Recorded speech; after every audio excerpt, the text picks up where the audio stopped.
Oxford Hills opened the third quarter with Chuck Allen taking a pitch out to the right side, and he broke a 61-yard run. Well, it was sweet, and I just went around, and there was good blocking I went off the block of Eric Castucci, and then there was one guy to beat, and that happened to be their quarterback. I just pushed him, well, kind of juked him to the left, and I went around him. The Vikings led 21-6. On the night, Allen rushed for 173 yards.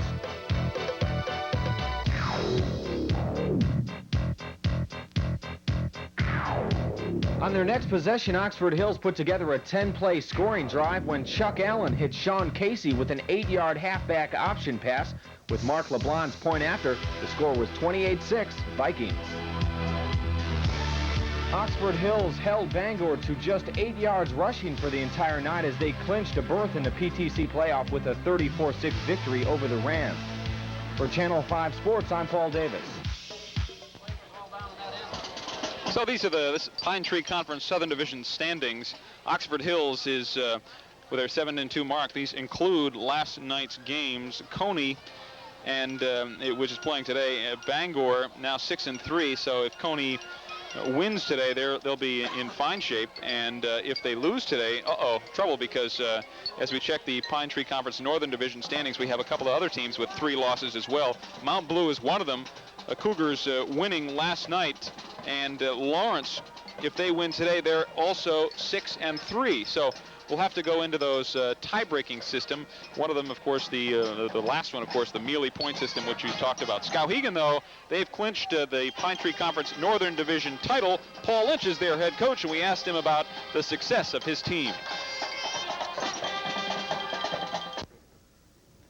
We attribute this year's success to our off-season program. Football is a very simple game.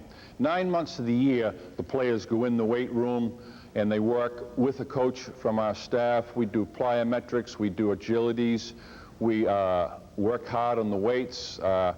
We made tremendous gains in strength-wise, ability to run. We time our kids in 20s and 40s, and they enjoy that type of thing.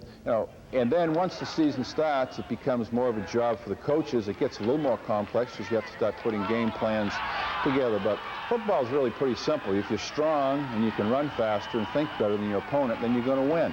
If you're not, you're in for maybe a long season or a long afternoon.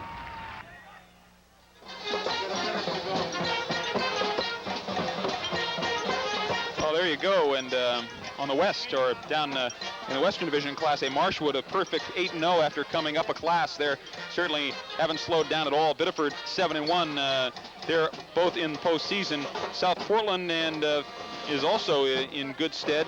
Thornton Academy and Chevrolet are both 5-3. Portland lost one game of the standings when they played with an ineligible player early in the season in a game against Westbrook. That puts them out of the playoffs, and they're the rest of the Class A Western Division standings. It's a very heated race, especially up here in the northern section of the state, with all those teams at 6-3 and looking for those Mealy points. What does it all mean? Well, we'll try to figure it out in the next couple of days anyway, who can make it into postseason. More going on at halftime here in Winslow, with the Black Raiders leading over Lawrence 22-15. We'll be back right after this timeout.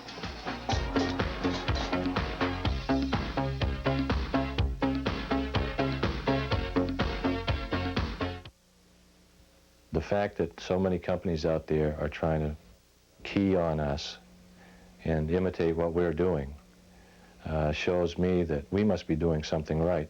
I just see so many ads that say that they're going to do the same thing as I have said, but isn't there something that they could do better than me? I don't think so. We're still the biggest, the best, and nobody sells for less. They can say what we say, but can they do what we do? The best of New England. I love the beaches.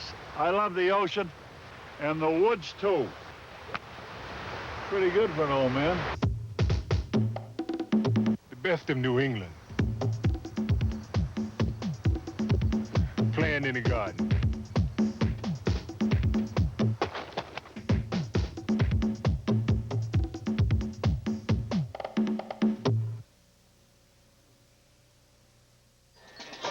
Welcome back to halftime. 22-15, Winslow on top of Lawrence. Over the years, This state has produced all kinds of great rivalries in football. Bangor Brewer, Coney Gardner, Skowhegan Madison, Dexter Lincoln, and those are just a few of them.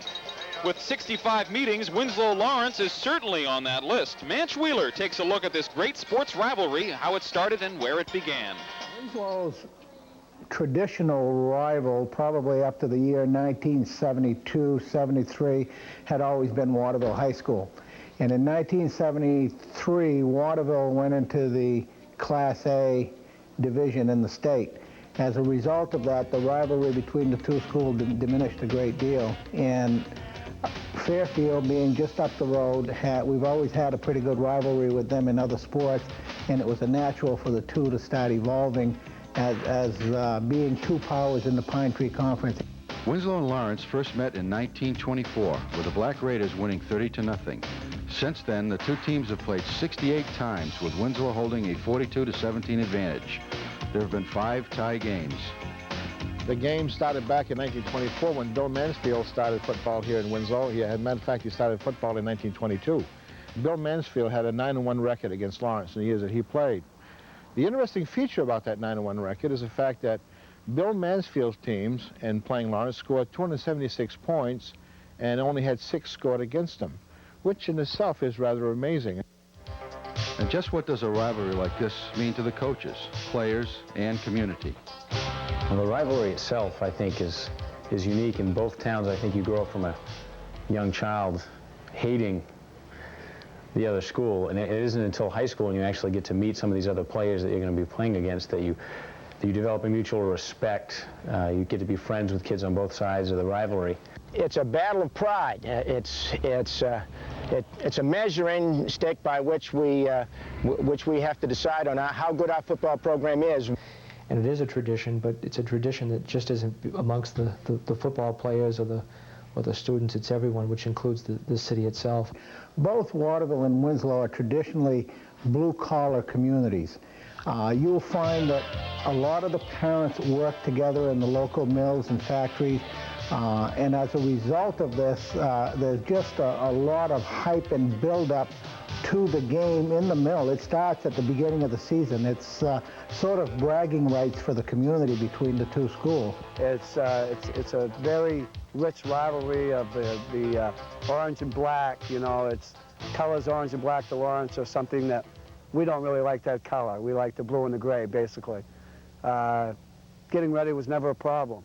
You're always ready for the Winslow game. If you're not, then you can't really consider yourself a football player, I feel. I think it just brings the two communities together. There's a lot of times in rivalries, there's a lot of bad feelings. Well, I think in the Lawrence-Winslow rivalry is different, that it brings people together. There have been many excellent players involved in these games.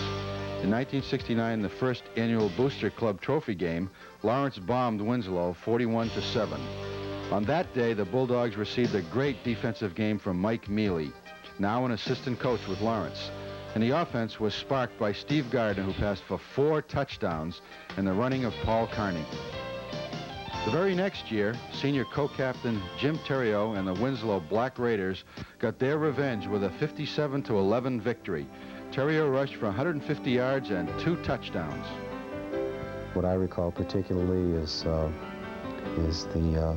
playing the last game with some of the very closest and dearest friends that I have on this earth.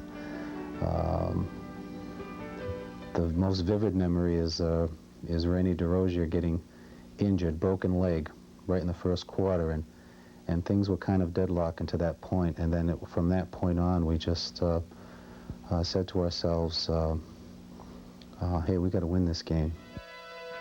As the rivalry entered the 70s, another great running back emerged, Lawrence's Dan Dangler. In '73, my junior year, we had lost one game throughout the year, and it was to Skowhegan, and Winslow hadn't lost any. And it came down basically, if we beat Winslow, that it would be a 3-way tie for the state championship. Back then, we didn't have playoffs. Our trait that year was quickness and mental toughness and being together as a team. We ended up beating them up here 26-0. And that day there was a men's crowd, and it was the first state championship that Lawrence High School ever, you know, witnessed in football. In 1974, senior Dan Dangler and the undefeated Lawrence Bulldogs traveled to Winslow. And as usual, going to Winslow or Winslow coming in was a big game. I can remember we were beating them pretty handily in the first half. It was 14-0. The line was blocking well, was running well. I had probably close to over 100 yards in the first half and 2 touchdowns. And we felt the second half was just going to be the same. We came out and we got the second half kickoff, started marching down the field again. And I can remember getting a pitch, running to the outside, and 3 or 4 tacklers were coming at me, and so I stepped out of bounds, and when I did, I relaxed and I was out of bounds for a ways. He had just caught the ball, and it was actually all 11 kids hit this fellow, Danny Dangler. And we literally drove him about 15 feet into the stands. And the next thing I know, the doctor came over, and they escorted me off the field in an ambulance, and at that time, the team just kind of sunk. We went in at halftime 14-7, and we talked to the kids at halftime and said, if we score, we're going for 2. We're going to fake a kick, we're going for 2, because there's no way we're going to score 3 more touchdowns against these guys. And we did score. We lined up to go for 2, and to go for the extra point, and faked it, went for 2, scored it, and won the game 15-14. With the rivalry now in full gear, we enter the 80s. Since 1984, these teams have met twice in a season, 3 times. In 1984, Winslow defeated Lawrence 14-9 in the regular season. But in the playoffs, Lawrence defeated Winslow 21-7 as the Bulldogs captured the state championship. Well, overall, playing under my father was a great experience. I couldn't want it any other way. And playing for him, it was also a great experience because I consider him as fine a football coach as you're ever going to run into. I have an unbelievable amount of respect for him. In 1986, Winslow returned the favor, losing in the regular season 34-26, but coming back in the playoffs with a 29-6 victory and the state championship. I'll never forget, we were riding in the bus, and the cheerleaders had gone ahead, and they put signs all along the route. And just from there, the butterflies were turning, and because my class, from freshman football through JV, had never beaten a Lawrence team. Other teams have, but we hadn't, our class, and we were just all pumped up, and we had to win, because you couldn't graduate without beating them at least once. Last year they met twice again, as Winslow defeated the unbeaten Bulldogs in Fairfield 28-7. But in the playoff at Colby College, Lawrence was victorious 7-6. It was a big game. We had just lost to them 2 weeks earlier, and we had no problem getting up for the game, and it was just a matter of coming out on top. And I can remember the play that I scored on was a counter, and the line blocked really well, and it sprung me into the defensive backfield. And from there, I had to go down the sidelines, and I had a couple of guys to beat, and I finally made it to the end zone, and it was a great feeling. In 68 games, there have been many highlights and fond memories. I remember getting onto the bus and driving to Lawrence, in 1974, and seeing, not uncommon, but seeing signs along the roadway, beat Lawrence, orange and black signs, all the way up. And then once you get into the Lawrence area, you'd see signs hung on trees about beating the Black Raiders. So it was a tradition that just didn't involve the school itself. It involved, the people in Winslow as well as in Fairfield. It was a big rivalry.